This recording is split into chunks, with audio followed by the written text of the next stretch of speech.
ಇವತ್ತಿನ ಕಾರ್ಯಕ್ರಮದ ಘನ ಅಧ್ಯಕ್ಷತೆಯನ್ನು ವಹಿಸಿಕೊಂಡಿರ್ತಕ್ಕಂತಹ ಶ್ರೀಮತಿ ರತ್ನಪ್ರಭಾ ಬೆಲ್ಲಂ ಮೇಡಮ್ ಅವರು ಹಾಗೂ ಇವತ್ತಿನ ಕಾರ್ಯಕ್ರಮದ ದಾಸೋಹಿಗಳಾಗಿರ್ತಕ್ಕಂತಹ ಶ್ರೀಮತಿ ಶೈಲಜಾ ಬೆಂಗೆ ಮೇಡಮ್ ಅವರೇ ಹಾಗೂ ಈ ಒಂದು ಮಹಾಸಭಾದ ಎಲ್ಲ ಪದಾಧಿಕಾರಿಗಳೇ, ತಾಯಂದಿರೆ ಹಾಗೂ ಅಣ್ಣ ತಮ್ಮಂದಿರೆ ಎಲ್ಲರಿಗೂ ಶರಣು ಶರಣಾರ್ಥಿ.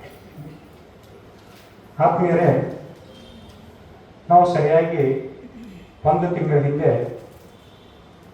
ಕರ್ನಾಟಕದ ಸಾಂಸ್ಕೃತಿಕ ನಾಯಕ ಜಗಜ್ಯೋತಿ ಶ್ರೀ ಬಸವೇಶ್ವರರ ಜಯಂತಿಯನ್ನು ಅತ್ಯಂತ ವಿಜೃಂಭಣೆಯಿಂದ ಹಾಗೂ ಅರ್ಥಪೂರ್ಣವಾಗಿ ಬೆಳಗಾವಿಯಿಂದ ಹಿಡಿದು ನಮ್ಮ ನಾಡಿನೊಳಗೆ ಬಹಳ ಒಂದು ಸಂಭ್ರಮದಿಂದ ನಾವು ಆಚರಿಸ್ತೀವಿ. ಇದುವರೆಗೂ ಕೂಡ ನಾವು ಅದೇ ಗುಂಗಿನಲ್ಲೇ ಇದ್ದೀವಿ. ಆದರೆ ಇವತ್ತು ಎಂತಹ ಪರಿಸ್ಥಿತಿ ಬಂದಿದೆ ಅಂತಂದರೆ, ನಾವು ಆದಷ್ಟು ಬೇಗ ಮತ್ತೆ ನಾವು ಬಸವ ತತ್ವದಲ್ಲಿ ಪಾಲ್ಗೊಳ್ಳಬೇಕಾಗಿರ್ತಂತಹ ಪರಿಸ್ಥಿತಿ ಇವತ್ತು ಬಂದಿದೆ. ಇದಕ್ಕೆ ಕಾರಣ ಏನಪ್ಪಾ ಅಂತಂದರೆ, ಬಸವ ಜಯಂತಿ ಆದಮೇಲೆ ಕಳೆದ ಒಂದು ತಿಂಗಳಿನಲ್ಲಿ ನಮ್ಮ ದೇಶದಲ್ಲಿ ಎಂತೆಂತಹ ಘಟನೆಗಳ ಆದವು ಅನ್ನೋದನ್ನು ನಾವು ನೀವೆಲ್ಲರೂ ಇವತ್ತು ಗಮನಿಸಿದ್ವಿ. ಪಹಲ್ಗಾಮ್ನಂತಹ ಭಯೋತ್ಪಾದಕ ಘಟನೆ, ಆಪರೇಷನ್ ಸಿಂಧೂರ್ನಂತಹ ಒಂದು ಯುದ್ಧದಂತಹ ಘಟನೆ, ಇಲ್ಲಿಯೇ ಕುಳಿತುಕೊಂಡು 600 ಕಿಲೋಮೀಟರ್ದಷ್ಟು ಕ್ಷಿಪಣಿಗಳನ್ನ ನಿಖರವಾದ ಒಂದು ಸ್ಥಳದಲ್ಲಿ ಕ್ಷಿಪಣಿಗಳನ್ನ ಹಾರಿಸಿರ್ತಕ್ಕಂತಹ ಒಂದು ವಿಜ್ಞಾನ ಅಷ್ಟೇ ಅಲ್ಲದೆ 600 ಕಿಲೋಮೀಟರ್ ದೂರದಿಂದ ಬರ್ತಕ್ಕಂತಹ ಡ್ರೋನ್ಗಳನ್ನ ಹಾಗೂ ಯುದ್ಧ ವಿಮಾನಗಳನ್ನ ಹೊಡೆದಿರತಕ್ಕಂತಹ ಒಂದು ವಿಜ್ಞಾನ, ಇವೆಲ್ಲವನ್ನ ನಾವು ನೋಡಿದಾಗ ಇದಕ್ಕೆ ಮುಖ್ಯ ಕಾರಣ ಏನಪ್ಪಾ ಅಂತಂದ್ರೆ, ಇವತ್ತು ನಾವು ಏನಂತೀವಿ ಕರಿತೀವಿ ಅಂತಂದರೆ ಅದಕ್ಕೆ ಕೃತಕ ಬುದ್ಧಿಮತ್ತೆ, ಆರ್ಟಿಫಿಷಿಯಲ್ ಇಂಟೆಲಿಜೆನ್ಸಿ ಅಂತ. ಅಷ್ಟೇ ಅಲ್ಲದೆ ಇವತ್ತು ಸರಿಸಾಮಾನ್ಯವಾಗಿ ಈ ಆರ್ಟಿಫಿಷಿಯಲ್ ಇಂಟೆಲಿಜೆನ್ಸ್ ಅನ್ನೋದು ಇವತ್ತು ನಮ್ಮ ವೈದ್ಯಕೀಯ ಕ್ಷೇತ್ರದಲ್ಲಿ ಕೂಡ, ಇವತ್ತು ನಮ್ಮ ಆಸ್ಪತ್ರೆಯಲ್ಲಿ ಆ AI ಟೆಕ್ನಾಲಜಿಯನ್ನು ಹೊಂದಿರತಕ್ಕಂತಹ ಒಂದು ಯಂತ್ರದ ಮುಂದೆ ಇವತ್ತು ನಾವು ಒಬ್ಬ ರೋಗಿಯನ್ನು ಕುಳಿಸಿದ್ರೆ ಅವನಲ್ಲಿರ್ತಕ್ಕಂತಹ ನಿಖರವಾದ ರೋಗವನ್ನ, ಅದಕ್ಕೆ ಚಿಕಿತ್ಸೆಯನ್ನ ಕೂಡ ಅದು ನಮಗೆ ಸರಳವಾಗಿ ವಿವರವಾಗಿ ಹೇಳುವಂತಹ ಒಂದು ತಂತ್ರಜ್ಞಾನ ಇವತ್ತು ನಮ್ಮ ದೇಶದಲ್ಲಿ ಬಂದಿದೆ. ಆದರೆ ಇದಕ್ಕೆ ಮುಖ್ಯ ಕಾರಣ, ಮೂಲ ತಳಹದಿ, ಅಡಿಪಾಯ ಯಾವುದಪ್ಪ ಅಂತಂದ್ರೆ 12ನೇ ಶತಮಾನದಲ್ಲಿ ನಮ್ಮ ಶರಣರಲ್ಲಿ ಕೊಟ್ಟಿರ್ತಕ್ಕಂತಹ ವಚನ ಸಾಹಿತ್ಯ ಅಂತ ನಾನು ಹೇಳಿಕ್ಕೆ ಬಹಳ ಇವತ್ತು ಯಾಕಪ್ಪ ಅಂತಂದ್ರೆ, ಆ ವಚನ ಸಾಹಿತ್ಯದಲ್ಲಿರ್ತಕ್ಕಂತಹ ವಚನಗಳು ಇವತ್ತಿಗೂ ಕೂಡ ನಮಗೆ ಅಮೃತವಿದ್ದಂತೆ. ನಮ್ಮ ಇಹದ ಅಭ್ಯುದಯಕ್ಕೆ ಹಾಗೂ ಪರದ ನಿಶ್ರೇಯಸಕ್ಕೆ ಬೇಕಾಗಿರ್ತಕ್ಕಂತಹ ಎಲ್ಲ ತತ್ವ ಸತ್ವಗಳನ್ನು ಅಳವಡಿಸತಕ್ಕಂತಹ ಒಂದು ವಚನ ಸಾಹಿತ್ಯ. ಇಷ್ಟೆಲ್ಲ ಗೊತ್ತಿದ್ರೂ ಕೂಡ ಇವತ್ತು ನಮ್ಮ ಮನುಷ್ಯನ ಪರಿಸ್ಥಿತಿ ಹೇಗಾಗಿದೆ ಅಂತಂದ್ರೆ, ಲೌಕಿಕ ಭೋಗ ಭಾಗ್ಯಗಳ ಒಂದು ಸಂಪತ್ತು, ರಾಜದೊಡೆತನ, ಆನೆ, ಇವುಗಳ ಬೆನ್ನು ಹತ್ತಿ ಇವತ್ತು ಏನ್ ಮಾಡ್ತಾ ಇದ್ದೀವಿ, ನಾವು ನಮ್ಮ ನೆಮ್ಮದಿಗೆ ನಾವೇ ಕೊಳ್ಳಿಯನ್ನ, ಬೆಂಕಿಯನ್ನು ನಾವು ಇಟ್ಕೊಳ್ತೇವೆ. ಹೀಗಾಗಿ ನಮ್ಮ ಬದುಕು ಹಾಗಾಗಬಾರ್ದು, ನಮ್ಮದು ಉತ್ತಮ ಬದುಕು ಆಗಬೇಕನ್ನೋ ಒಂದು ಸದುದ್ದೇಶದಿಂದ ನಿರ್ಮಿತಗೊಂಡಿರ್ತಕ್ಕಂತಹ ಈ ಒಂದು ವೇದಿಕೆ, ಒಂದು ವಚನ ಇದೆ. ಮೈ ಮಲಿನವಾದರೆ ಕೆರೆ, ಹಳ್ಳ, ನದಿ ನೀರುಗಳಂತೂ ಮನ ಮಲಿನವಾದರೆ ಸಾಗರದ ನೀರು ಸಾಲದು ನೋಡಯ್ಯ. ತನು ಮನ ಮಲಿನವಾಗದಿರಲು ಶರಣರ ನುಡಿ ಗಡನವಿರುವುದು, ಆ ಶರಣರ ನುಡಿ ಗಡನದಲ್ಲಿ ಎಲ್ಲರ ಮನವಿರಿಸು. ಬಟ್ಟೆ ತೋರುವ ಬಸವಯ್ಯ, ಬಟ್ಟೆ ತೋರುವ ಬಸವಯ್ಯ ಅಂತ ಅಂತ ಒಂದು ಸದುದ್ದೇಶವನ್ನ ಹೊಂದಿರತಕ್ಕಂತಹ ಈ ಒಂದು ವೇದಿಕೆಗೆ ಮೊದಲು ನಾನಿವತ್ತು ವೈಯಕ್ತಿಕವಾಗಿ ಧನ್ಯವಾದಗಳನ್ನ ಹೇಳುತ್ತಾ, ಇವತ್ತು ನಾನು ಮುಖ್ಯವಾಗಿ ಮಾತನಾಡಬೇಕಾದ ಏನಪ್ಪಾ ಅಂತಂದ್ರೆ, ವಚನ ಸಾಹಿತ್ಯದಲ್ಲಿ ವಿಜ್ಞಾನದ ಕುರಿತು ಮೊದಲು ಒಂದು 2 ನಿಮಿಷ ನಾನು ಮಾತಾಡ್ತೀನಿ. ಬಸವಣ್ಣನವರ ಆದಿಯಾಗಿ ಶರಣರು 12ನೇ ಶತಮಾನದಲ್ಲಿ ವಿಜ್ಞಾನವನ್ನೇ ಯಾವ ರೀತಿಯಾಗಿ ಅವರು ಕಂಡುಕೊಂಡಿದ್ದರು ಎಂಬುದನ್ನು ನಾವೊಂದು ವಚನದ ಮುಖಾಂತರ ನಾವು ಕಾಣಬಹುದು. ಕಾಯವಿದ್ದು ಕಾವುದು ವಿಜ್ಞಾನ, ಜೀವವಿದ್ದು ಕಾವುದು ಸುಜ್ಞಾನ, ಎರಡಳಿದು ಕಾವುದು ಪರಂ ಜ್ಯೋತಿ ಜ್ಞಾನ, ಇಂತಿ 3 ಮುಖವ ಏಕವ ಮಾಡಿ ಕಾವುದು ಪರಂ ಜ್ಯೋತಿ ಜ್ಞಾನ, ಇಂತಿ ಅಂತರ ಪಟಂತರದಲ್ಲಿ ಹರಿದು ಸಂದೇಹವ ಸಂಧಿಯಲ್ಲಿ ಕುಂದದ ಬೆಳಕು ತೋರುತ್ತದೆ ಸದಾಶಿವ ಮೂರ್ತಿಲಿಂಗದಲ್ಲಿ. ಎಂತಹ ಒಂದು ಅದ್ಭುತವಾದ ವಚನ, ಅರಿವಿನ ಮಾರಿ ತಂದೆಯವರ ವಚನ. ಈ ಅರಿವಿನ ಮಾರಿ ತಂದೆಯವರ ವಚನದ ಮುಖಾಂತರ ನಾವು ಶರಣರು ಎಂತ ವಿಜ್ಞಾನವನ್ನು ಅವರು ಕಂಡುಕೊಂಡಿದ್ದಂತಂದ್ರೆ, ಕಾಯ ಅಂದ್ರೆ ನಮ್ಮ ಶರೀರದ ಸ್ಪರ್ಶದ ಮೂಲಕ ನಮಗೆ ಗೋಚರಿಸುವ ಸತ್ಯವನ್ನೇ ಅವರು ವಿಜ್ಞಾನ ಅಂತ ಅವರು ಕರೆದರು. ಅಂತ ವಿಜ್ಞಾನದಲ್ಲಿ ನಾವು ಇವತ್ತು ಬಹಳಷ್ಟು ವಿಭಾಗಗಳನ್ನ ನಾವು ಇವತ್ತು ನೋಡ್ಬೋದು. ಖಗೋಳ ವಿಜ್ಞಾನ, ಜೀವ ವಿಜ್ಞಾನ, ವಾಯು ವಿಜ್ಞಾನ, ರಾಸಾಯನಿಕ ವಿಜ್ಞಾನ, ವೈದ್ಯ ವಿಜ್ಞಾನ, ಆರೋಗ್ಯ ವಿಜ್ಞಾನ ಅಂತ ಬಹಳಷ್ಟು ವಿಜ್ಞಾನಗಳು. ಆದರೆ ಒಂದು ವಿಷಯಕ್ಕೆ ನಾನಿವತ್ತು ವೈದ್ಯನಾಗಿ ಕೇವಲ ಒಂದು ವಿಷಯಕ್ಕೆ ಪರಿಪೂರ್ಣತೆಯನ್ನು ಸಾಧಿಸಲು ನಾನಿವತ್ತು ವಚನ ಸಾಹಿತ್ಯದಲ್ಲಿ ಆರೋಗ್ಯ ವಿಜ್ಞಾನದ ಕುರಿತು ನಾನು ಸ್ವಲ್ಪ ನನಗೆ ತಿಳಿದಷ್ಟು ಒಂದೆರಡು ಮಾತುಗಳನ್ನು ನಾನು ಇವತ್ತು ಹೇಳಲಿಕ್ಕೆ ಇಚ್ಛೆಪಡ್ತೇನೆ. ಆದ್ಮೇಲೆ ಮನುಷ್ಯ ಯಾವತ್ತಿನವರೆಗೆ ನಿಸರ್ಗದ ಹಾಗೂ ಪ್ರಕೃತಿಯ ಒಂದು ಭಾಗವಾಗಿ ಸರಳ ಜೀವನ ಶೈಲಿಯನ್ನೇ ತನ್ನ ಉಸಿರಾಗಿಸಿದ್ದುಕೊಂಡಿದ್ದನೋ ಆವತ್ತಿನವರೆಗೆ ಮನುಷ್ಯನ ಒಂದು ಆರೋಗ್ಯ ಹಾಗೂ ಜೀವನ ಬಹಳ ಚೆನ್ನಾಗಿದೆ. ಆದರೆ ಯಾವತ್ತು ಮನುಷ್ಯ ನಿಸರ್ಗದ ವಿರುದ್ಧವಾಗಿ ನಡಲಿಕ್ಕೆ ಶುರು ಮಾಡಿದನೋ ಅಲ್ಲಿಂದ ಅವನ ಆರೋಗ್ಯ ಹಾಗೂ ಜೀವನದ ಪತನದ ಹಾದಿ ದಿನಗಳು ಶುರುವಾಗಿದೆ. ಅದಕ್ಕೆ ನಾವು ಇವತ್ತು ನೋಡ್ತೀವಿ, ಇವತ್ತು ಬಹಳ ಒಂದು ಭಾಗ್ಯಗಳನ್ನ ನಾವು ಇವತ್ತು ನೋಡ್ತಾ ಇದ್ದೀವಿ. ಅನ್ನ ಭಾಗ್ಯ, ಶಕ್ತಿ ಭಾಗ್ಯ, ಯುವ ಭಾಗ್ಯ ಅಂತ ನಾವು ಇವತ್ತು ಬಹಳ ಭಾಗ್ಯಗಳನ್ನ ನಾವು ಇವತ್ತು ನೋಡ್ತಾ ಇದ್ದೀವಿ. ಆದರೆ ಆ ಎಲ್ಲಾ ಭಾಗ್ಯಗಳಿಗಿಂತಲೂ ಶ್ರೇಷ್ಠ ಭಾಗ್ಯ ಯಾವುದಪ್ಪ ಅಂತಂದ್ರೆ ಆರೋಗ್ಯ ಭಾಗ್ಯ. ಆರೋಗ್ಯ ಇದ್ದರೆ ನಾವೆಲ್ಲ ಭಾಗ್ಯಗಳನ್ನ ಅನುಭವಿಸಲಿಕ್ಕೆ ಆಗ್ತದೆ. ಇಲ್ಲ ಆರೋಗ್ಯನ ಸರಿ ಇರಲಿಲ್ಲ ಅಂತಂದ್ರೆ ನಾವು ಯಾವ ಭಾಗ್ಯಗಳನ್ನ ತೆಗೆದುಕೊಂಡು ಏನೋ ಮಾಡಲಿಕ್ಕೆ ಆಗೋದು. ಅದಕ್ಕೆ ಆರೋಗ್ಯವೇ ಭಾಗ್ಯ, ಹೆಲ್ತ್ ಇಸ್ ವೆಲ್ತ್ ಅಂತ ಹೇಳ್ತಾರೆ. ಆದರೆ ಅಂತಹ ಉತ್ತಮವಾದ ನಾವು ಆರೋಗ್ಯವನ್ನು ನಾವು ಹೇಗೆ ಕಾಪಾಡಿಕೊಳ್ಳಬಹುದು? Health does not always come from medicine, it come from peace of mind, peace in the heart and peace in the soul. ಅಂದ್ರೆ ನಾವು ಪ್ರೀತಿ, ಪ್ರೇಮ, ವಿಶ್ವಾಸದಿಂದ ಮಾತ್ರ ನಾವಿವತ್ತು ಉತ್ತಮವಾದ ಆರೋಗ್ಯವನ್ನು ನಾವಿವತ್ತು ಕಾಪಾಡಿಕೊಳ್ಳಬೇಕು. ಅದಕ್ಕೆ ಅಕ್ಕನವರು ತನ್ನ ಒಂದು ವಚನದಲ್ಲಿ ಬಹಳ ಸೊಗಸಾಗಿ ಹೇಳ್ತಾರೆ, ಎಲ್ಲವನ್ನೆರದು ಫಲವೇನು ತನ್ನ ತಾನರಿಯದನ್ನಕ್ಕ ಅಂತ. ನಮ್ಮನ್ನು ಮೊದಲು ನಾವು ಅರಿಲಿಲ್ಲ ಅಂತಂದ್ರೆ ಬೇರೆ ಇದನ್ನ ಅರಿತು ಫಲವೇನು ಅಂತ ಅಕ್ಕ ಮಾತೆಯವರು ಬಹಳ ಸೊಗಸಾಗಿ. ಹಾಗೆ ಮೆಡಿಕೇಶನ್ ಟು ಮೆಡಿಕೇಶನ್ ಎಂಬ ಒಂದು ಕೃತಿಯಲ್ಲಿ ಓಶೋವರು ಕೂಡ ಬಹಳ ಚೆನ್ನಾಗಿ ಅವರು ಹೇಳ್ತಾರೆ, ನಮ್ಮ ದೇಹವನ್ನು ಅರಿಯದೆ ದೇಶವನ್ನು ಅರಿತ ಫಲವೇನು ಅಂತ ಹೇಳ್ತಾರೆ. ಆದರೆ ನಮ್ಮ ದೇಹ ಎಂಬರ್ತಕ್ಕಂತಹ ದೇಶವನ್ನು ನಾವು ಅರಿಯದೆ ಜಗತ್ತನ್ನು ಅರಿತ ಫಲವೇನು ಅಂತ ಹೇಳ್ತಾರೆ. ಹಾಗೆ ಮುಂದುವರೆದು ಓಶೋ ಅವರು ಹೇಳ್ತಾರೆ, ಉತ್ತಮ ದೇಹ, ಸ್ವಾಸ್ಥ್ಯ, ಪ್ರಫುಲ್ಲ ಮನಸ್ಸು ಇವೇ ಉತ್ತಮ ಆರೋಗ್ಯದ ಲಕ್ಷಣಗಳು ಅಂತ ಹೇಳ್ತಾರೆ. ಹಾಗೆ ಈ ಮೈಲ್ಸ್ ಅನ್ನುವಂತ ಒಬ್ಬ ಲೇಖಕ ಅವರು ಒಂದು ಪ್ರಶ್ನೆಯನ್ನ ಕೇಳ್ತಾರೆ, ಹಾಗೆ ಅದಕ್ಕೆ ಉತ್ತರವನ್ನು ಕೂಡ ಅವರೇ ಕೊಡ್ತಾರೆ. What is the prosperity of the nation ಅಂತ ಹೇಳ್ತಾರೆ. ಒಂದು ದೇಶದ ಸಂಪತ್ತು ಅಂದ್ರೆ ಏನಪ್ಪಾ ಅಂತ ಕೇಳ್ತಾರೆ. ಅದಕ್ಕೆ ಅವರು ಉತ್ತರವನ್ನು ಕೊಡ್ತಾರೆ, the good health of the people is the prosperity of the nation ಅಂತ ಹೇಳ್ತಾರೆ. ಅಂದ್ರೆ ನಮ್ಮ ಜನರ ಉತ್ತಮ ಆರೋಗ್ಯವೇ ಒಂದು ರಾಷ್ಟ್ರದ ಸಂಪತ್ತು ಅಂತ ಹೇಳ್ತಾರೆ. ಇದನ್ನ ನೋಡಿದ್ರೆ ಇವತ್ತು ಈ ಒಂದು ಆದಾಯ ತೆರಿಗೆ, ಅಬಕಾರಿ ತೆರಿಗೆ, ವಿದೇಶದಲ್ಲಿ ನೇರವಾದ ಬಂಡವಾಳ ಹೂಡಿಕೆ ಇವುಗಳನ್ನೆಲ್ಲ ಅರ್ಥ ಮಾಡಿರ್ತಕ್ಕಂತಹ ನಮ್ಮ ಒಂದು ರಾಜಕಾರಣಿಗಳಿಗೆ ಈ ಒಂದು ಲೇಖಕನ ಒಂದು ಮಾತು ಇನ್ನು ಅಷ್ಟೊಂದು ಅರ್ಥವಾಗಿಲ್ಲ ಏನೋ ಅಂತ ನಮ್ಗೆ ಇವತ್ತು ಅನಿಸ್ತದೆ.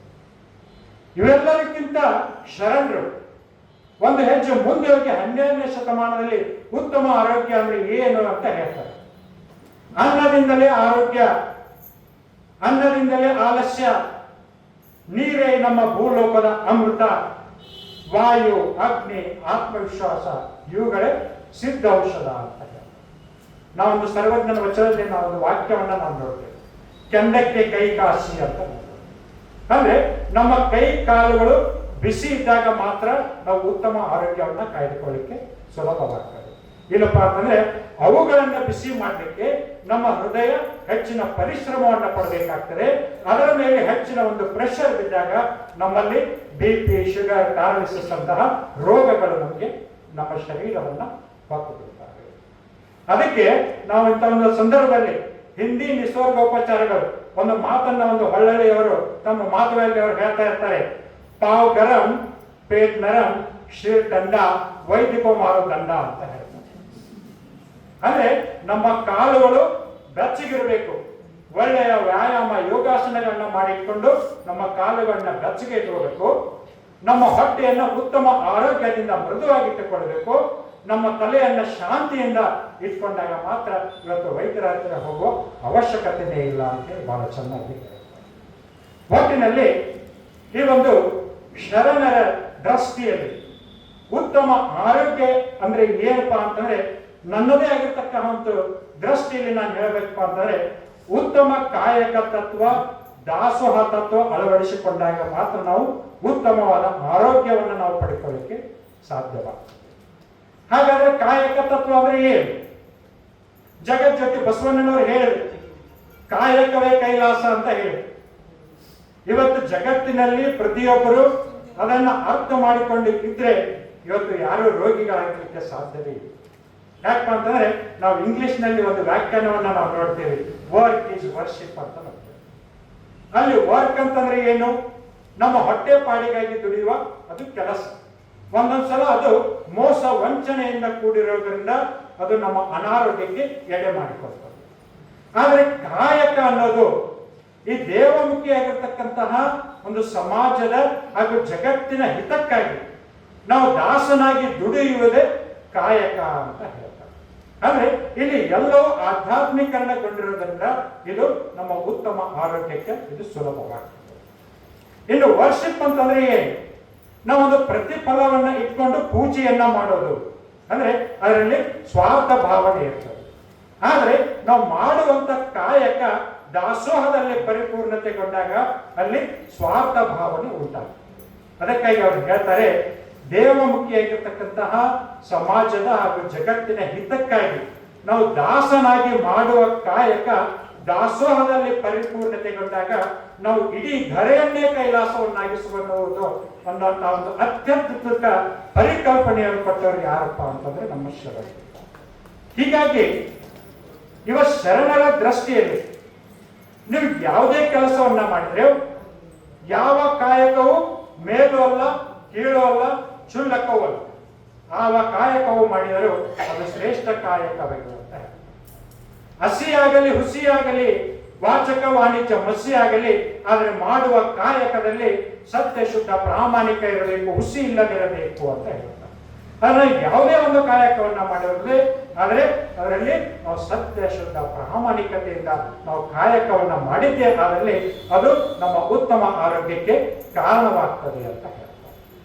ಮನಃಶುದ್ಧವಿಲ್ಲದವನಿಗೆ ದ್ರವ್ಯದ ಬಡತನವಲ್ಲದೆ ಚಿತ್ತ ಶುದ್ಧಿಯಲ್ಲಿ ಕೆಲಸ ಮಾಡುವಲ್ಲಿ ಸದ್ಭಕ್ತನಿಗೆ ಎತ್ತ ನೋಡಿದರತ್ತ ಲಕ್ಷ್ಮಿ ತಾನಾಗಿಪ್ಪಳು ಮಾರಯ್ಯ ಪ್ರಿಯ ಅಮರೇಶ್ವರ ಲಿಂಗಕ್ಕೆ ಅಂತ ಹೇಳಿ ಮಾರಯ್ಯ ಪ್ರಿಯನವರೊಂದು ಐದಕ್ಕೆ ಲಕ್ಕಮ್ಮನವರ ಒಂದು ವಚನ ಇದೆಯಲ್ಲ, ಅದು ಆವತ್ತಿಗಿಂತಲೂ ಇವತ್ತು ಹೆಚ್ಚುತ್ತ ಪ್ರಸ್ತುತವಾಗಿದೆ. ಯಾಕಪ್ಪ ಅಂತಂದ್ರೆ ವಿಶ್ವ ಆರೋಗ್ಯ ಸಂಸ್ಥೆ ಇವತ್ತು ಆರೋಗ್ಯದ ವ್ಯಾಖ್ಯಾನವನ್ನು ಸ್ವಲ್ಪ ಬದಲಾವಣೆ ಮಾಡಿ, ಇವತ್ತು ಆರೋಗ್ಯ ಅಂತಂದ್ರೆ ಕೇವಲ ನಾವು ಮಾನಸಿಕವಾಗಿ ಹಾಗೂ ದೈಹಿಕವಾಗಿ ಮಾತ್ರ ಸದೃಢವಾಗದೆ ಸಾಮಾಜಿಕವಾಗಿ ಹಾಗೂ ಆರ್ಥಿಕವಾಗಿ ಯಾರು ಉತ್ತಮ ಒಂದು ಜೀವನವನ್ನು ಹೊಂದಿರ್ತಾರೋ ಅವರೇ ಒಂದು ಉತ್ತಮ ಆರೋಗ್ಯವಂತರು ಅಂತ ಹೇಳ್ತಾರೆ. ಹೀಗಾಗಿ ಈ ವಿಶ್ವ ಆರೋಗ್ಯ ಸಂಸ್ಥೆಯ ಈ ಹೇಳಿಕೆಗಿಂತಲೂ 12ನೇ ಶತಮಾನದಲ್ಲಿ ನಮ್ಮ ಶರಣರು ಹೇಳ್ತಕ್ಕಂತಹ ಒಂದು ಇಡೀ ಧರೆಯನ್ನೇ ನಾವು ಕೈಲಾಸವನ್ನಾಗಿಸುವಂತಹ ಒಂದು ಪರಿಕಲ್ಪನೆ ಇದೆಯಲ್ಲ, ಇದು ಬಹಳ ಉಪಯುಕ್ತವಾಗಿದೆ. ಅದಕ್ಕೆ ಅವ್ರು ಹೇಳ್ತಾರೆ, ದೇವಲೋಕ ಮರ್ತಲೋಕವೆಂಬುದು ಬೇರಿಲ್ಲ ಕಾಣಿರು, ಸತ್ಯವನ್ನು ನುಡಿಯುವುದೇ ಸತ್ಯಲೋಕ, ಮಿಥ್ಯವನ್ನು ನುಡಿಯುವುದೇ ನರಕ ಲೋಕ, ಆಚಾರವೇ ಸ್ವರ್ಗ, ಅನಾಚಾರವೇ ನರಕ, ಕೂಡಲ ಸಂಗಮ ದೇವ ನಿಮಗೆ ನೀವೇ ಪ್ರಮಾಣ ಅಂತ. ಇವತ್ತು ನೀವೆಲ್ಲರೂ ಏನ್ ಮಾಡ್ತಾ ಇದ್ದೀವಿ? ಇವತ್ತು ನೀವು ಸತ್ತ ಮೇಲೆ ಸ್ವರ್ಗಕ್ಕೆ ಹೋಗ್ಬೇಕು, ನರಕಕ್ಕೆ ಹೋಗ್ಬೇಕು ಅಂತ ವಿಚಾರ ಮಾಡ್ತಾ ಇದ್ದೀವಿ. ಆದ್ರೆ ಇಲ್ಲಿ ಇವತ್ತು ಯಾರು ಮೇಲೆ ಹೋಗಿ ಸ್ವರ್ಗ ಇದೆ ನರಕ ಇದೆ ಅಂತ ಯಾರು ನೋಡಿಕೊಂಡು ಬಂದವರು ಇಲ್ಲಿ ಇವತ್ತು ಯಾರಿದ್ದಾರೆ? ಯಾರು? ಅದಕ್ಕೆ ಬಸವಣ್ಣನವರು ಹೇಳ್ತಾರೆ, ನಮ್ಮ ಸುಖದ ಸಂತೋಷದ ಕ್ಷಣಗಳೇ ಸ್ವರ್ಗ, ದುಃಖದ ಸಂಗತಿಗಳೇ ನರಕ ಅಂತ ಹೇಳಿ. ಹೀಗಾಗಿ ದುಃಖಕ್ಕೆ ಮೂಲ ಕಾರಣವಾಗುವ ಅರಿಶ್ವರ್ಗಗಳನ್ನ, ಕಾಮ, ಕ್ರೋಧ, ಲೋಭ, ಮೋದ, ಮಹಾ ಮತ್ಸರ ಇವುಗಳನ್ನ ತ್ಯಜಿಸಿ ಸಂತೋಷಕ್ಕೆ ಕಾರಣವಾಗುವ ಸತ್ಯ, ಅಹಿಂಸೆ, ಶುದ್ಧ ಪ್ರಾಮಾಣಿಕತೆಯನ್ನ ನಾವು ಅಳವಡಿಸಿಕೊಂಡಿದ್ದೇ ಆದಲ್ಲಿ ನಾವು ನಮ್ಮ ಜೀವನದಲ್ಲಿ ಸ್ವರ್ಗವನ್ನ ಕಾಣಬಹುದು ಅಂತ ಹೇಳ್ತಾರೆ.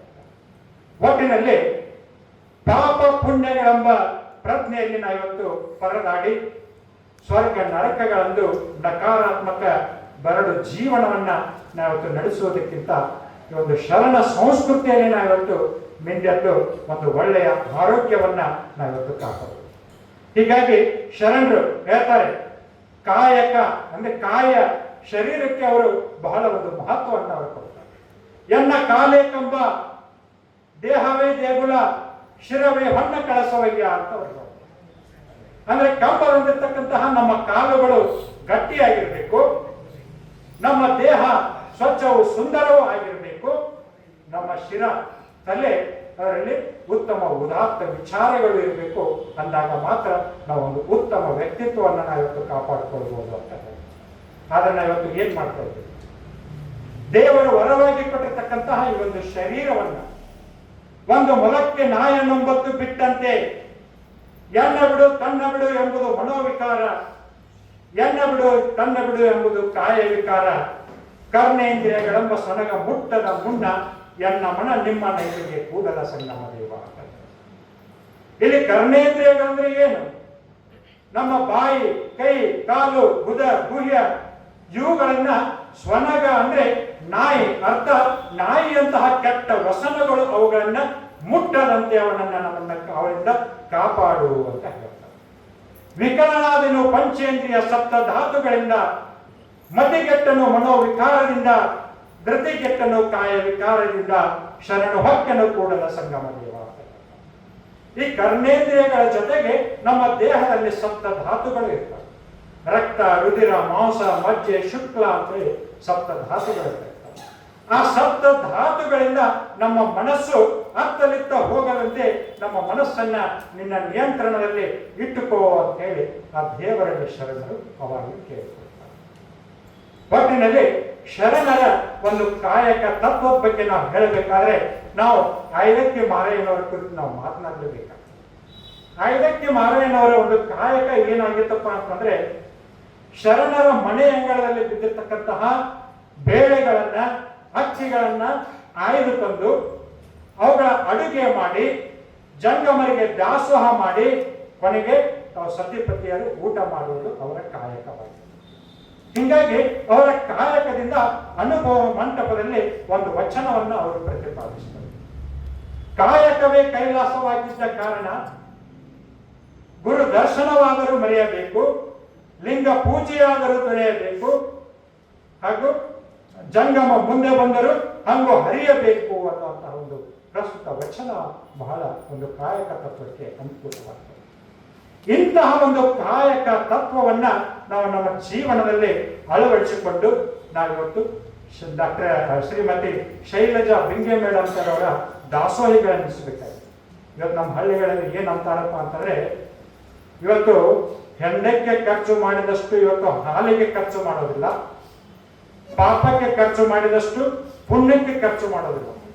ಇವತ್ತು ನಾವೆಲ್ಲ ಏನ್ ಮಾಡ್ತಾ ಇದ್ದೀವಿ ಅಂತಂದ್ರೆ, ಗಳಿಸೋದು, ಕೂಡಿಸಿಡೋದು, ಅದನ್ನು ಹೇಗೆ ಸಂರಕ್ಷಣೆ ಮಾಡೋದು, ಅದೇ ಚಿಂತೆಯಲ್ಲಿ ನಮ್ಮ ಇವತ್ತಿನ ದಿನನಿತ್ಯದ ಕೆಲಸಗಳನ್ನ ನಾವು ಇವತ್ತು ಮರೆತು ಬಿಡ್ತಾ ಇದ್ದೀವಿ. ಅದಕ್ಕೆ ಆಗಿರ್ತಕ್ಕಂತಹ ಶರಣರು ಒಂದು ಸರಳವಾದ ಒಂದು ಸಹಜವಾದ ತತ್ವವನ್ನ ಅವರು ಹೇಳಿದ್ರು. ಅದು ಯಾವುದಪ್ಪ ಅಂತಂದ್ರೆ ದಾಸೋಹ ತತ್ವ. ಹಾಗೆ ನೋಡಿದ್ರೆ ಕಾಯಕ ಹಾಗೂ ದಾಸೋಹ ತತ್ವ ಅನ್ನೋದು ಒಂದೇ ನಾಣ್ಯದ ಎರಡು ಮುಖಗಳಿರ್ತದೆ. ಕಾಯಕ ಅನ್ನೋದು ನಮ್ಮ ಪ್ರಾಮಾಣಿಕ ಕೆಲಸವನ್ನ, ಕಾಯಕವನ್ನ ಅದು ನಿರೂಪಿಸಿದ್ರೆ, ದಾಸೋಹ ಅನ್ನೋದು ಪ್ರಾಮಾಣಿಕ ಹಂಚಿಕೆಯನ್ನು ಅದು ನಿರೂಪಿಸ್ತದೆ. ಹಾಗಾದ್ರೆ ದಾಸೋಹ ಅಂತಂದ್ರೆ ನಾವು ಮಾಡಿರ್ತಕ್ಕಂತಹ, ಕೂಡಿಸಿರ್ತಕ್ಕಂತಹ ಒಂದು ಸಂಪತ್ತನ್ನ ಸಮಾಜಕ್ಕೆ ಒಳ್ಳೆಯ ರೀತಿಯಲ್ಲಿ ಅದನ್ನು ನಾವು ಸಮರ್ಪಿಸಿ ನಾವು ಆತ್ಮ ಸಂತೃಪ್ತಿಯನ್ನ ಪಡೆಯುವುದೇ ದಾಸೋಹ ಅಂತ ಹೇಳ್ತಾರೆ. ನಾವು ಹೀಗಂದ್ಮೇಲೆ ನಾವು ಗಳಿಸಿರ್ತಕ್ಕಂತಹ ಸಂಪತ್ತು ಎಲ್ಲ ಇಲ್ಲಿ ನಾವು ಸಮರ್ಪಣೆ ಮಾಡೋದಂತ ಅಲ್ಲ. ಇದರಲ್ಲಿ ಸಂಪತ್ತು ಅಂತಂದ್ರೆ ಹಣ, ಧನ, ಧ್ಯಾನ, ಅನ್ನ ಎಲ್ಲ ಬರ್ತವೆ. ಅದಕ್ಕೆ ಶರಣರು ಅದಕ್ಕೆ ವಿವಿಧ ಆಯಾಮಗಳನ್ನ, ವಿವಿಧ ಆಕಾರಗಳನ್ನ ಅವರು ಕೊಟ್ಟಿದ್ದಾರೆ. ಓದಿದರೇನೋ, ಹಾಡಿದರೇನೋ, ಆಡಿದರೇನೋ ತ್ರಿವಿಧ ದಾಸೋಹವಿಲ್ಲದ ನಕ್ಕ, ಹಾಡದೆ ತಂತಿ, ಆಡದೆ ನವಿಲು, ಓದದೆ ಗಿಳಿ, ಭಕ್ತಿ ಇಲ್ಲದವರನ್ನೆಲ್ಲ ಕೂಡಲ ಸಂಗಮ ದೇವ. ಅಂದ್ರೆ ಇಲ್ಲಿ ಶರಣರು ತ್ರಿವಿಧ ದಾಸೋಹಕ್ಕೆ ಅವರು ಬಹಳ ಪ್ರಾಮುಖ್ಯತೆಯನ್ನ ಕೊಟ್ಟಿದ್ದಾರೆ. ಹಾಗಾದ್ರೆ ತ್ರಿವಿಧ ದಾಸೋಹ ಅಂತಂದ್ರೆ ಏನು? ಗುರುಲಿಂಗ ಜಂಗಮಕ್ಕೆ ನಮ್ಮ ತನು ಮನ ಧನವನ್ನ ಅರ್ಪಿಸುವುದೇ ತ್ರಿವಿಧ ದಾಸೋಹ ಅಂತ. ಅದನ್ನ ಯಾವಾಗ ಮಾಡ್ತೀವೋ ಅವಾಗ ನಾವು ಆಧ್ಯಾತ್ಮಿಕ ಶಿಖರದ ಉತ್ತುಂಗದ ಸ್ಥಾನಕ್ಕೆ ಇರಲಿಕ್ಕೆ ಸಾಧ್ಯವಾಗ್ತದೆ. ನಮ್ಮ ತನುಮನ ಧನಗಳನ್ನ ಗುರುಲಿಂಗ ಜಂಗಮಕ್ಕೆ ಅರ್ಪಿಸಿದಾಗ ಮಾತ್ರ ಅವು ಶುಚಿ ಆಗ್ತವೆ. ಅವಾಗ ನಾವು ಲಿಂಗಾಂಗ ಯೋಗ ಸಾಧನೆ ನಮ್ಮಲ್ಲಿ ಸಿದ್ಧಿಸ್ತದೆ, ಪ್ರಾಪ್ತಿ ಆಗ್ತದೆ. ಇಲ್ಲಪ್ಪ ಅಂತಾರೆ ಹೇಗಾಗ್ತದೆ? ಪಾಪಿ ಮಜ್ಜನ ಕರೆದಂತೆ, ಬಕರ ಧ್ಯಾನದಂತೆ, ಮಠದೊಳಗಿರುವ ಬೆಕ್ಕಿನಂತೆ ಒಂದು ಮಹತ್ವಾಕಾಂಕ್ಷೆಯ ಸಾಧನ ನಾವಾಗ್ತದೆ. ಅದಕ್ಕೆ ಶರಣರು ಹೇಳ್ತಾರೆ, ಗುರುವಿಗೆ ತನುವನ್ನ, ಲಿಂಗಕ್ಕೆ ಮನವನ್ನ, ಜಂಗಮಕ್ಕೆ ಧನವನ್ನ ಅರ್ಪಿಸುವಾಗ ಮಾಡುವಾಗ ಮಾಡಿದೆನೆಂಬ ಭಾವನೆ ಮನೆಯಲ್ಲಿ ಹೊಳೆಯಬಾರದು ಅಂತ. ಮಾಡಿದೆನೆಂಬುದು ಮನದಲ್ಲಿ ಹೊಳೆದರೆ ಏಳಿಸಿ ಕಾಡಿದ್ದು ಶಿವನ ದಗುರ. ಮಾಡಿದೆ ನೆನ್ನುವಿರ ಲಿಂಗಕ್ಕೆ, ನೀಡಿದೆ ನೆನ್ನುವಿರ ಜಂಗಮಕ್ಕೆ, ಕೂಡಲ ಸಂಗಮ ದೇವ ಅಂತ. ಅಂದ್ರೆ ನಾವಿವತ್ತು ಬರುವಾಗ ನಾವಿವತ್ತು ಏನನ್ನು ತಂದಿಲ್ಲ, ಹೋಗುವಾಗ ಕೂಡ ನಾವಿವತ್ತು ಏನನ್ನು ತೆಗೆದುಕೊಂಡು ಹೋಗ್ತಾ ಇಲ್ಲ. ಹಾಗಾಗಿ ನನ್ನದು ಅನ್ನಂತ ಇವತ್ತು ಇಲ್ಲಿ ಏನು ಇಲ್ಲ. ಶಿವ ಕೊಟ್ಟಿರ್ತಕ್ಕಂತಹ ಎಲ್ಲವನ್ನ ನಾವಿವತ್ತು ಸಮಾಜಕ್ಕೆ, ಜಂಗಮಕ್ಕೆ ಅರ್ಪಿಸುವುದು ನಮ್ಮ ಕಾಯಕ ಆಗಬೇಕು ಅಂತ. ಅದಕ್ಕೆ ಸಿದ್ದರಾಮರು ಕೂಡ ತಮ್ಮ ಒಂದು ವಚನದಲ್ಲಿ ಅದ್ಭುತವಾಗಿ ಅವರು ಹೇಳ್ತಾರೆ, ಸೋಹಂ ಎಂದೆನಿಸುವುದು ಅಹಂಕಾರದ ಮದ ನೋಡಯ್ಯ, ಶಿವೋಹಂ ಎಂದೆನಿಸುವುದು ಬಹಿರಂಗದ ಮದ ನೋಡಯ್ಯ, ಎರಡು ದ್ವಂದ್ವನನ್ನು ಅಳಿದು ದಾಸೋಹಂ ಎಂದೆನಿಸಯ್ಯ ಕಪಿಲ ಸಿದ್ಧ ಮಲ್ಲಿಕಾರ್ಜುನ ಅಂತ. ಅವಾಗ 12ನೇ ಶತಮಾನದಲ್ಲಿ ಹಿಡಿದುಕೊಂಡು ಇವತ್ತಿನವರೆಗೂ ನಾವು ಸಿದ್ದರಾಮರಂತ ದಾಸೋಹಿಗಳನ್ನ ನೋಡ್ಲಿಕ್ಕೆ ಸಾಧ್ಯನೇ ಇಲ್ಲ. ಯಾಕಪ್ಪ ಅಂತಂದ್ರೆ ಅವ್ರು ಎಂತಂತ ಅದ್ಭುತ ಕೆಲಸವನ್ನ ಅವರು ಮಾಡಿದ್ದಾರೆ ಅಂತಂದ್ರೆ, ಎಲ್ಲ ಕಡೆಯೂ ಕೆರೆ ಕಟ್ಟೆ ಬಾವಿಗಳನ್ನ ಅವರು ತೋಡಿದ್ರು, ದೇವಾಲಯಗಳನ್ನ ನಿರ್ಮಿಸಿದ್ರು, ಲಿಂಗಗಳನ್ನ ಸ್ಥಾಪಿಸಿದರು, ಅನ್ನ ಛತ್ರಗಳನ್ನ ನಿರ್ಮಿಸಿದರು. ಕೊನೆಗೆ ತಮ್ಮ ತನುಮನ ಧನಗಳನ್ನೆಲ್ಲವೂ ಗುರುಲಿಂಗ ಜಂಗಮಕ್ಕೆ ಅವರು ಅರ್ಪಿಸಿದರು. ಅದಕ್ಕೆ ತಮ್ಮ ಇನ್ನೊಂದು ವಚನದಲ್ಲಿ ಅವರು ಹೇಳ್ತಾರೆ, ಮಾಡಿ ಮಾಡಿ ಹೋದರು ಕೆಲವರು, ನೋಡಿ ನೋಡಿ ಹೋದರು ಹಲವರು, ನೀಡಿ ನೀಡಿ ಹೋದರು ಕೆಲವರು, ಕಪಿಲ ಸಿದ್ಧ ಮಲ್ಲಯ್ಯ ಅಂತ. ಅದನ್ನೇ ಬಸವಣ್ಣನವರು ಮಾಡಿ ಮಾಡಿ ಕೆಟ್ಟರು ಮನವಿಲ್ಲದೆ, ನೀಡಿ ನೀಡಿ ಕೆಟ್ಟರು ನಿಜವಿಲ್ಲದೆ, ಮಾಡುವ ನೀಡುವ ನಿಜ ಗುಣ ಉಳ್ಳಡೆ, ಕೂಡಿಕೊಂಡಿಪ್ಪ ನಮ್ಮ ಕೂಡಲ ಸಂಗಮ ದೇವ ಅಂತ. ಅಂದ್ರೆ ನಾವು ಯಾವುದೇ ಮಾಡೋದಾಗ್ಲಿ ಹಾಗೂ ನೀಡುವುದಾಗ್ಲಿ ಅದರಲ್ಲಿ ನಾನು ಎಂಬಂತಹ ಭಾವನೆ ನಮ್ಮಲ್ಲಿ ಬರಬಾರದು ಅಂತ ಹೇಳ್ತಾರೆ. ಒಟ್ಟಿನಲ್ಲಿ ಈ ಕಾಯಕ ತತ್ವ ಅನ್ನೋದು ಹೇಗೆ ಕೇವಲ ಬಹಿರಂಗದ ಕ್ರಿಯೆ ಮಾತ್ರವಾಗಿರದೆ ಅದು ಅಂತರಂಗದ ಕ್ರಿಯೆ ಕೂಡ ಆಗಿದೆ, ಹಾಗೆ ದಾಸೋಹ ಕೂಡ ಅಂತರಂಗ ಹಾಗೂ ಬಹಿರಂಗದ ಕ್ರಿಯೆ ಆಗಿದೆ. ಒಟ್ಟಿನಲ್ಲಿ ಇಂತಹ ಒಂದು ಉತ್ತಮ ಕಾಯಕ ತತ್ವವನ್ನ ಹಾಗೂ ದಾಸೋಹ ತತ್ವವನ್ನ ನಾವು ನಮ್ಮ ಜೀವನದಲ್ಲಿ ನಾವು ಅಳವಡಿಸಿಕೊಂಡು ನಮ್ಮ ಉತ್ತಮವಾದ ಆರೋಗ್ಯವನ್ನ ನಾವು ಹೇಗೆ ಕಾಪಾಡಿಕೊಳ್ಳಬಹುದು ಎಂಬುದನ್ನ ನಾವು ಒಂದು ಚನ್ನ ಬಸವಣ್ಣನವರ ಒಂದು ವಚನ ಮುಖಾಂತರ ನಾವು ಗಮನಿಸಬಹುದು. ಚನ್ನ ಬಸವಣ್ಣನವರು ಹೇಳ್ತಾರೆ, ಇವತ್ತು ನೀವೆಲ್ಲರೂ ಇಲ್ಲಿ ಕುಳಿತುಕೊಂಡು ಉಸಿರಾಡಬೇಕಾದ್ರೆ, ಆಕಳಿಸಬೇಕಾದ್ರೆ, ಸೀಳಬೇಕಾದ್ರೆ, ನಮ್ಮ ಸಂದುಗಳ ಸಂಚಲನ ಆಗಬೇಕಾದ್ರೆ, ನಮ್ಮಲ್ಲಿ ರಕ್ತ ಸಂಚಲನ ಆಗಬೇಕಾದ್ರೆ ಇವುಗಳಿಗೆ ಮುಖ್ಯ ಕಾರಣ ಏನಪ್ಪಾ ಅಂತಂದ್ರೆ ಒಂದು ಜೀವವಾಯು. ಆ ಜೀವವಾಯುವನ್ನ ನಾವು ಶಿವಯೋಗದ ಮೂಲಕ ದೇವಮುಖಿಯಾಗಿ ಪರಿವರ್ತಿಸಿದ್ದೇ ಆದಲ್ಲಿ, ಇಲ್ಲಿ ಶಿವಯೋಗ ಅಂದ್ರೆ ಏನಪ್ಪಾ ಅಂತಂದ್ರೆ, ಶಿವ ಅಂತಂದ್ರೆ ಸತ್ಯವೂ ಸುಂದರವೂ ಆದದ್ದು, ಯೋಗ ಅಂತಂದ್ರೆ ನಮ್ಮ ಜೀವಾತ್ಮ ಹಾಗೂ ಪರಮಾತ್ಮಗಳನ್ನು ಕೂಡುವುದಕ್ಕೆ ನಾವು ಯೋಗ ಅಂತ ಹೇಳ್ತೀವಿ. ಒಟ್ಟಿನಲ್ಲಿ ಸತ್ಯವಾದ ಲೋಕಾತ್ಮದೊಂದಿಗೆ ನಮ್ಮ ಜೀವಾತ್ಮ ಹಾಗೂ ಪರಮಾತ್ಮಗಳು ಕೂಡುವುದಕ್ಕೆ ನಾವು ಶಿವಯೋಗ ಅಂತ ಹೇಳ್ತೀವಿ. ಅಂತಹ ಒಂದು ಜೀವವಾಯುವನ್ನ ನಾವು ಶಿವಯೋಗದ ಮೂಲಕ ದೇವಮುಖಿಯಾಗಿ ನಾವು ಪರಿವರ್ತಿಸದ್ದೇ ಆದಲ್ಲಿ ನಾವು ಉತ್ತಮವಾದ ಆರೋಗ್ಯವನ್ನ ಕಾಪಾಡಿಕೊಳ್ಳಬಹುದು ಅಂತೇಳಿ ಚನ್ನಬಸವಣ್ಣನವರು ಬಹಳ ಸುಂದರವಾಗಿ ಒಂದು ವಚನದಲ್ಲಿ ಹೇಳ್ತಾರೆ. 1ನೇ ಬಾಗಿಲಲ್ಲಿ ನೇಹವಿಪ್ಪುದು, 2ನೇ ಬಾಗಿಲಲ್ಲಿ ಗುಣವಿಪ್ಪುದು, 3ನೇ ಬಾಗಿಲಲ್ಲಿ ಧ್ಯಾನವಿಪ್ಪುದು, 4ನೇ ಬಾಗಿಲಲ್ಲಿ ಯೋಗವಿಪ್ಪುದು, 5ನೇ ಬಾಗಿಲಲ್ಲಿ ಪಂಚೇಂದ್ರಿಯವಿಪ್ಪುದು, 6ನೇ ಬಾಗಿಲಲ್ಲಿ ಷಡು ಸ್ಥಳಂಗಳಿದ್ದವು, 7ನೇ ಬಾಗಿಲಲ್ಲಿ ಸಪ್ತ ವ್ಯಸನಂಗಳಿದ್ದವು, 8ನೇ ಬಾಗಿಲಲ್ಲಿ ಅಷ್ಟಮದಂ ಗಳಿತವು. 10ನೆಯ ಬಾಗಿಲಲ್ಲಿ ಸುಜ್ಞಾನವಿಪ್ಪುದು ಇಂತಿ 9 ಬಾಗಿಲು ಕಳೆದು 10ನೆಯ ಬಾಗಿಲು ತೆಗೆದು ಒಳ ಹಕ್ಕವನೇ ನಿಜ ಸುಖಿಯಾಗಿದ್ದ ನಮ್ಮ ಕೂಡಲ ಚನ್ನ ಸಂಘ ಅಂತ. ಎಂತಹ ಒಂದು ಅದ್ಭುತವಾದ ವಚನ. ಅಂದ್ರೆ ಇಲ್ಲಿ ನಾವು 9 ಬಾಗಿಲುಗಳು ಕುಳಿತು ಅವರು ಚನ್ನಬಸವಣ್ಣನವರು ಹೇಳಿದರು. ಆದ್ರೆ 9ನೇ ಬಾಗಿಲಲ್ಲಿ ಶಿವ ಅಲ್ಲಿ ಒಬ್ಬ ಯೋಗಿಯಾಗಿ ಕುಳಿತುಕೊಂಡಿರ್ತಾನೆ, ಧ್ಯಾನಸ್ಥನಾಗಿ ಅಲ್ಲಿ ಕುಳಿತುಕೊಂಡಿರ್ತಾನೆ. ಹೀಗಾಗಿ ಅಲ್ಲಿ ಶಿವ ಸಂಚಲನ ಉಂಟಾಗಿ ನಮ್ಮ ದೇಹದ ಒಂದು ಪ್ರಕ್ರಿಯೆಗಳು ಅಲ್ಲಿ ಸರಾಗವಾಗಿ ಅವು ನಡೀತಾ ಇರ್ತವೆ.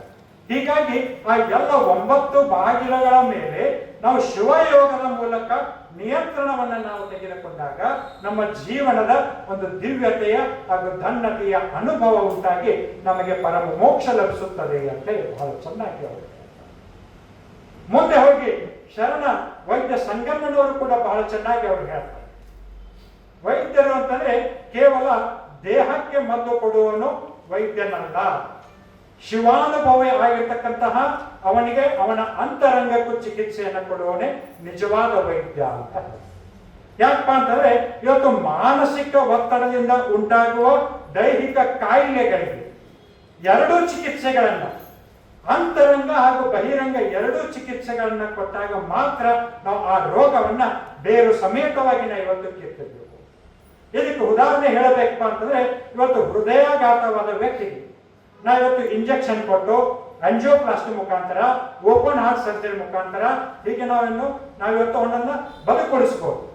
ಆದರೆ ಆಮೇಲೆ ಆ ವ್ಯಕ್ತಿ ಮತ್ತೆ ಮದ್ಯಪಾನ, ಧೂಮ್ರಪಾನ, ಅತಿಯಾದ ಸೇವನೆಯನ್ನ ಮಾಡಿದ್ರೆ ಆ ವೈದ್ಯರು ಮಾಡಿರ್ತಕ್ಕಂತಹ ಕಾರ್ಯವೆಲ್ಲವೂ ನಿರರ್ಥಕವಾಗ್ತದೆ. ಅದಕ್ಕಾಗಿ ನಿಜವಾದ ವೈದ್ಯ ಎನಿಸಿಕೊಂಡವನು ಅಂತರಂಗ ಹಾಗೂ ಬಹಿರಂಗ 2ಕ್ಕೂ ಚಿಕಿತ್ಸೆ ಕೊಡಬೇಕು ಅಂತ ಹೇಳಿ. ಹಾಗಾದ್ರೆ ಅಂತರಂಗ ಚಿಕಿತ್ಸೆ ಅಂತಂದ್ರೆ ಏನು? ಮಾನಸಿಕ ಒತ್ತಡ, ಮಾನಸಿಕ ಒತ್ತಡದಿಂದಾಗುವ ಕಾಯಿಲೆಗಳಿಗೆ ಚಿಕಿತ್ಸೆಯನ್ನ ಕೊಡಬೇಕು. ಮಾನಸಿಕ ಒತ್ತಡ ಎದಕ್ಕಾಗ್ತದೆ? ನಾವು ಚಿಂತೆಯನ್ನ ಮಾಡೋದ್ರಿಂದ ಮಾನಸಿಕ ಒತ್ತಡ ನಮ್ಮಲ್ಲಿ ನಿರ್ಮಾಣವಾಗ್ತದೆ.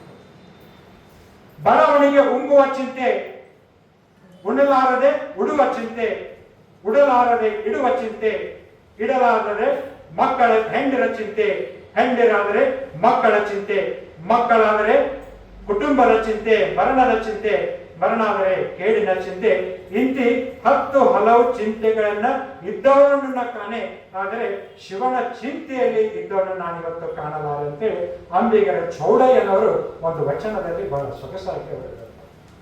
ಇವತ್ತು ಎಲ್ಲ ವಿಷಯಗಳು ಚಿಂತೆ ಮಾಡೋರನ್ನ ಇವತ್ತು ನಾವು ಕಾಣ್ತೀವಿ, ಆದರೆ ಶಿವನ ಚಿಂತೆಯನ್ನ ಮಾಡೋರನ್ನ ಇವತ್ತು ನಾವು ಕಾಣ್ತೀವಿ.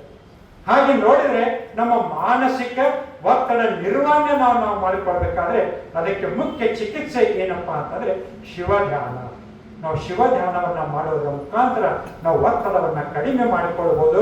ಅದರಿಂದ ನಾವು ಉತ್ತಮ ಆರೋಗ್ಯವನ್ನ, ನಾವು ಉತ್ತಮ ಜೀವನವನ್ನ ನಿರ್ಮಿಸಿಕೊಳ್ಳಬಹುದು ಎಂದು ಹೇಳೋದ್ರ ಮುಖಾಂತರ ಕೊನೆಗೆ ಒಂದು ಎಚ್ಚರಿಕೆ ಕಾಯಕದ ಮುಕ್ತನಾಥಯ್ಯನ ಒಂದು ವಚನದ ಮುಖಾಂತರ ನನ್ನ ಮಾತುಗಳನ್ನ ಮುಗಿಸ್ಲಿಕ್ಕೆ ನಾನು ಪ್ರಯತ್ನವನ್ನು ಮಾಡ್ತೀನಿ. ಅವರೊಂದು ವಚನ ಎಷ್ಟು ಸೊಗಸಾಗಿ ಇದೆ ಅಂತಂದ್ರೆ, ದುಸ್ವಪ್ನವ ಕಾಣದಿರಿ, ದುರ್ವಿಕಾರದಲ್ಲಿ ಕೂಡದಿರಿ, ಮನೋವಿಕಾರದಲ್ಲಿ ಹರಿದಾಡದಿರಿ, ಪಂಚಾಕ್ಷರಿಯ ಜಪಿಸಿ ಷಡಾಕ್ಷರಿಯ ಸಂಬಂಧಿಸಿಕೊಳ್ಳಿ, ಮೂಲ ಮಂತ್ರವನ್ನು ಆತ್ಮಜ್ಞೆ ವೇದಿಸಿಕೊಳ್ಳಿ, ಮರೆಯದಿರಿ ಗುರುವಾಜ್ಞೆಯ, ತೊರೆಯದಿರಿ ಶಿವ ಪೂಜೆಯ, ಅರಿದು ಮರೆಯದಿರಿ ಚರಸೇವೆಯ, ಇಂತಿ ತ್ರಿಗುಣವ ನೆರೆ ನೆಂಬಿ ಶುದ್ಧ ಸಿದ್ಧ ಪ್ರಸಿದ್ಧ ಪ್ರಸನ್ನ ಕುರುಂಗೇಶ್ವರ ಲಿಂಗವ ಅಂತ. ಎಂತಹ ಒಂದು ಅದ್ಭುತವಾದ ವಚನ. ದುಸ್ವಪ್ನವ ಕಾಣದಿರಿ ಅಂತ ಹೇಳ್ತಾರೆ. ದುಸ್ವಪ್ನ ಅಂತಂದ್ರೆ ಏನು? ಕೆಟ್ಟ ಕನಸು, ಅಂದ್ರೆ ಸಮಾಜವನ್ನ ಕೆಡಿಸುವ, ಒಬ್ಬ ವ್ಯಕ್ತಿಯ ಜೀವನವನ್ನ ಕೆಡಿಸುವ ದುಸ್ವಪ್ನವನ್ನ ಕಾಣದಿರಿ, ದುರ್ವಿಕಾರದಲ್ಲೇ ಕೂಡದಿರಿ. ದುರ್ವಿಕಾರ ಅಂತಂದ್ರೆ ಕ್ರೂರ ಭಾವನೆ, ಕೆಟ್ಟ ವಿಚಾರ, ಅವುಗಳಲ್ಲಿ ಕೂಡದಿರಿ. ಅಂದ್ರೆ ನಾವು ಕೂಡುವ ಕೂಟ ಪವಿತ್ರ ಕೂಟವಾಗಿರಬೇಕು ಅಂತ ಹೇಳ್ತಾರೆ. ದುಸ್ವಪ್ನವ ಕಾಣದಿರಿ, ದುರ್ವಿಕಾರದಲ್ಲಿ ಕೂಡದಿರಿ, ಮನೋವಿಕಾರದಲ್ಲಿ ಹರಿದಾಡದಿರಿ ಅಂತ ಹೇಳ್ತಾರೆ. ಅಂದ್ರೆ ನಮ್ಮ ಮನಸ್ಸು ಯಾವತ್ತು ಕೆಳಮುಖವಾಗಿ ಮಣ್ಣಿನ ಕಡೆ, ಹೆಣ್ಣು ಹಣ್ಣು ಮಣ್ಣಿನ ಕಡೆ ನಮ್ಮ ಮನಸ್ಸು ಹರಿದಾಡ್ತಾ ಇದೆ. ಅದನ್ನ ದೇವರ ಕಡೆ ಇಷ್ಟ ಲಿಂಗದ ಮೂಲಕ ನಾವು ಅದನ್ನ ಒಯ್ಯಬೇಕು ಅಂತ ಹೇಳ್ತಾರೆ. ಒಬ್ಬ ಗುರುವಿನ ಅನುಭವದಲ್ಲಿ ಮಾರ್ಗದರ್ಶನದಲ್ಲಿ ನಾವು ಇಷ್ಟಲಿಂಗವನ್ನು ನಮ್ಮ ಮೈ ಮೇಲೆ ಧರಿಸಿ ನಮ್ಮ ಮನಸ್ಸನ್ನ ದೇವರ ಕಡೆಗೆ ಒಯ್ಯಬೇಕು ಅಂತ ಹೇಳ್ತಾರೆ. ಪಂಚಾಕ್ಷರಿಯ ಜಪಿಸಿ. ಪಂಚಾಕ್ಷರಿ ಅಂತಂದ್ರೆ ನಮಃ ಶಿವಾಯ. ಅದಕ್ಕೆ ಜಪಿಸಿ ಅದನ್ನ ಸ್ಮರಿಸಿ ಷಡಕ್ಷರಿಯ ಸಂಬಂಧಿಸಿಕೊಳ್ಳಿ. ಈ ಪಂಚಾಕ್ಷರಿಗೆ ಓಂಕಾರವನ್ನು ನಾವು ಸೇರಿಸಿದಾಗ ಅದು ಷಡಕ್ಷರಿ ಆಗ್ತದೆ. ಆ ಷಡಕ್ಷರಿಯನ್ನ ಸಂಬಂಧಿಸಿಕೊಂಡು ಮೂಲ ಮಂತ್ರವನಾತ್ಮನ್ಗೆ ವೇದಿಸಿಕೊಳ್ಳಿ. ಇದು ಬಹಳ ಮುಖ್ಯ. ಅದನ್ನು ಆ ಪಂಚಾಕ್ಷರಿಯಿಂದ ಷಡಾಕ್ಷರಿಯಾಗಿ ಆ ಷಡಕ್ಷರಿಯನ್ನ ನಾವು ನಮ್ಮ ಮೂಲ ಮಂತ್ರಕ್ಕೆ ನಾವು ಹೇಗೆ ಛೇದಿಸಿಕೊಳ್ಬೇಕಪ್ಪ ಅಂತಂದ್ರೆ ನಮ್ಮ ದೇಹದಲ್ಲಿ ಮುಖ್ಯವಾಗಿ 6 ಚಕ್ರಗಳಿವೆ. ಆಧಾರ ಚಕ್ರ, ಸ್ವಾಧಿಷ್ಠಾನ ಚಕ್ರ, ಮಣಿಪೂರಕ ಚಕ್ರ, ಅನಾಹತ ಚಕ್ರ, ವಿಶುದ್ಧ ಚಕ್ರ, ಆಜ್ಞಾ ಚಕ್ರ ಅಂತ 6 ಚಕ್ರಗಳಿವೆ. ಆರೋಗ್ಯ ಚಕ್ರ ಅಂತಂದ್ರೆ ನಮ್ಮ ಗುದದ್ವಾರದಿಂದ ಅದಕ್ಕೆ ನಕಾರವನ್ನ ಸೇರಿಸಿ, ಮೂತ್ರದ್ವಾರ ಅಂತಂದ್ರೆ ಅದಕ್ಕೆ ಸ್ವಾಧಿಷ್ಠಾನ ಚಕ್ರ, ಅದಕ್ಕೆ ಮಕಾರದಿಂದ, ಹಾಗೂ ನಮ್ಮ ಹೊಟ್ಟೆ ಅಂಕುಳ ಇದೆ ಹೊಟ್ಟೆ ಭಾಗಕ್ಕೆ ಅದಕ್ಕೆ ಮಣಿಪೂರಕ ಚಕ್ರ ಅಂತ ಹೇಳ್ತೀವಿ. ಆ ಮಣಿಪೂರಕ ಚಕ್ರಕ್ಕೆ ಶೀಕಾರದಿಂದ, ಹಾಗೂ ನಮ್ಮ ಎದೆಗೆ ಅದಕ್ಕೆ ಅನಾಹತ ಚಕ್ರ ಅಂತ ಹೇಳ್ತೀವಿ, ಅದಕ್ಕೆ ವಾಕಾರದಿಂದ. ನೆಕ್ಸ್ಟ್ ನಮ್ಮ ಗಂಟಲು ಅದಕ್ಕೆ ನಾವು ವಿಶುದ್ಧಿ ಚಕ್ರ ಅಂತ ಹೇಳ್ತೀವಿ, ಅದಕ್ಕೆ ಯಕಾರವನ್ನ. ಕೊನೆಗೆ ಆಜ್ಞಾ ಚಕ್ರ ಅಂತಂದ್ರೆ ನಮ್ಮ 2 ಹುಬ್ಬುಗಳ ನಡುವೆ ಇರ್ತಕ್ಕಂತಹ ಬಿಂದುವಿಗೆ ನಾವು ಆಜ್ಞಾ ಚಕ್ರ ಅಂತ ಹೇಳ್ತೀವಿ. ಅದಕ್ಕೆ ಓಂಕಾರವನ್ನ ನಾವು ಕೂಡಿಸಿದಾಗ ನಿಜವಾಗ್ಲೂ ಹೇಳ್ತೀನಿ, ನಮ್ಮ ಜೀವನದಲ್ಲಿ ಎಂತಹ ಒಂದು ಆನಂದವನ್ನ ಪಡೆಯಬೇಕಂತಲೂ ಆ ಪರಮಾನಂದದ ಮುಂದೆ ಅದರಿಂದ ಓಂಕಾರವನ್ನ ನಾವು ಪ್ರಾಯೋಗಿಕವಾಗಿ ಮಾಡಿ ನೋಡಿದಾಗ ಅದರಿಂದ ಪಡೆಯುವ ಒಂದು ಪರಮಾನಂದ ಮುಂದೆ ಯಾವ ಆನಂದವು ಸರಿಸಮನಾಗಲಿಕ್ಕೆ ಸಾಧ್ಯ ಇಲ್ಲ. ನಂತರ ಅವರು ಹೇಳ್ತಾರೆ, ಮರೆಯದಿರಿ ಗುರುವಾಜ್ಞೆಯ, ತೊರೆಯದಿರಿ ಶಿವ ಪೂಜೆಯ, ಅರಿದು ಮರೆಯದಿರಿ ಚರಸೇವೆಯ. ಗುರುಲಿಂಗ ಜಂಗಮ ಈ ತ್ರಿಗುಣವ ನಾವು ನಮ್ಮ ಜೀವನದಲ್ಲಿ ನೆರೆಯನ್ನೇ ಅದನ್ನು ನಾವು ನಂಬಿದಾಗ, ಅದನ್ನು ನಾವು ನಂಬಿ ನಾವು ಜೀವನವನ್ನ ನಡೆಸಿದಾಗ ನಾವು ನಮ್ಮ ಜೀವನದಲ್ಲಿ ನಿರಾತಂಕವಾಗಿ ಎಂತಹ ಒಂದು ಸಾಧನೆಯನ್ನಾದರೂ ನಾವು ಮಾಡಬಹುದು. ಅದರಿಂದ ನಾವು ಒಳ್ಳೆಯ ಒಂದು ಆರೋಗ್ಯವನ್ನ ಇಟ್ಕೊಂಡು ನಾವು ಉತ್ತಮ ವ್ಯಕ್ತಿತ್ವವನ್ನ ನಾವು ಕಾಪಾಡಿಕೊಳ್ಳಬಹುದು ಅಂತೇಳಿ ಹೀಗೆ ಶರಣರ ಅನೇಕ ನಾವು ವಚನಗಳ ಮುಖಾಂತರ ನಾವು ಉತ್ತಮ ಒಂದು ಆರೋಗ್ಯದ ಪರಿಕಲ್ಪನೆಯನ್ನ ನಾವು ಕೊಂಡ್ಕೊಳ್ಳಬಹುದು ಅಂತ ಹೇಳುತ್ತಾ, ವೈಯಕ್ತಿಕವಾಗಿ ಹೇಳಬೇಕಪ್ಪ ಅಂತಂದ್ರೆ ಈ ಒಂದು ಶರಣರ ವಚನ ಸಾಹಿತ್ಯದಲ್ಲಿ ನಾನು ಯಾವಾಗ ನನ್ನ ಮನಸ್ಸನ್ನ ಸಂಪೂರ್ಣವಾಗಿ ನಾನು ತೊಡಗಿಸಿಕೊಂಡಿದ್ದೇನೋ ನನ್ನ ವ್ಯಕ್ತಿತ್ವದಲ್ಲಿ ನಾನು ಸಾಕಷ್ಟು ಬದಲಾವಣೆಗಳನ್ನ ಎದ್ದು ಕಾಣ್ತಾ ಇದ್ದೇನೆ. ಇದಕ್ಕೆ ಉತ್ತಮ ಒಂದೇ ಒಂದು ಉದಾಹರಣೆ ಹೇಳ್ತೇನೆ. ನಾನು ಮೊದಲಿಗೆ ಹೇಳಿದೆ ಏನಪ್ಪಾ ಅಂತಂದ್ರೆ ಪೆಹಲ್ಗಾಮ್ ಭಯೋತ್ಪಾದಕ ದಾಳಿ ಅಂತ. ಪೆಹಲ್ಗಾಮ್ ಭಯೋತ್ಪಾದಕ ದಾಳಿಗಿಂತ ಕೇವಲ 2 ದಿವಸ ಮುಂಚೆ ನಾನು ಅಲ್ಲಿಂದ ಇಲ್ಲಿಗೆ ತಮ್ಮೆಲ್ಲರ ಆಶೀರ್ವಾದವನ್ನು ಬಂದೆ. ಇನ್ನೇನು 2 ದಿವಸ ಆಗಿತ್ತಪ್ಪ ಅಂತಂದ್ರೆ ದುರದೃಷ್ಟದಿಂದ ನಾನು ಏನೆಲ್ಲ ಇವತ್ತು ಆಗ್ಬೋದು. ಹೀಗಾಗಿ ಇದಕ್ಕೆಲ್ಲ ಮುಖ್ಯ ಕಾರಣ ಏನಪ್ಪಾ ಅಂತಂದ್ರೆ ಬಸವಾದಿ ಪ್ರಮತರಲ್ಲಿ ನಾನು ಇಟ್ಟತಕ್ಕಂತಹ ಒಂದು ನಂಬಿಕೆ, ವಿಶ್ವಾಸ ಅಂತ ನಾನು ನನ್ನ ಅಂತರಂಗದ ಪ್ರಜ್ಞೆಯಾಗಿ ಇವತ್ತು ತಮ್ಮ ಮುಂದೆ ಹೇಳುತ್ತಾ, ನನ್ನ ಇವತ್ತು ಇಲ್ಲಿ ತಮ್ಮೆಲ್ಲರ ಮುಂದೆ ನಾನೇನೋ ಒಬ್ಬ ಪ್ರಾಧ್ಯಾಪಕ ಅಲ್ಲ, ಆದರೂ ಕೂಡ ನನ್ನ ಅರಿವಿಗೆ ಬಂದಷ್ಟು ಕೆಲವೊಂದಷ್ಟು ಚಿಂತನೆಗಳನ್ನ ತಮ್ಮ ಮುಂದೆ ನಾನು ಮಂಡಿಸಿದ್ದೇನೆ.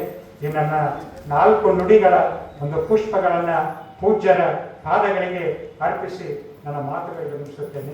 ನಮಸ್ಕಾರ.